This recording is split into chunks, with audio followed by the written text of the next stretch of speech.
সমূহ বন্ধুবৰ্গক নমস্কাৰ জনাই আজিৰ ভিডিঅ'টো আৰম্ভ কৰিলোঁ। আঘোণ মাহৰ প্ৰথমখন বিয়া আমি আজি মণ্ডপ বনাব ওলাইছোঁ।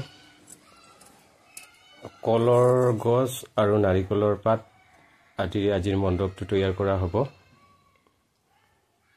এই আমাৰ মেইন ফ্ৰেমটো হৈ গ'ল। এইবিলাক কলৰ দনা।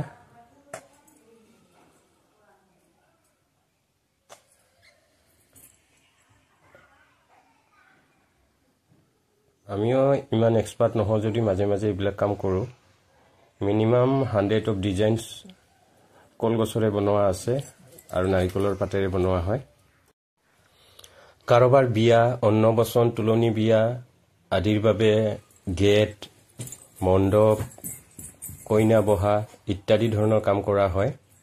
এয়া আমাৰ আজিৰ মণ্ডপটো হৈ গ'ল। চাওক কি সুন্দৰ হৈছে।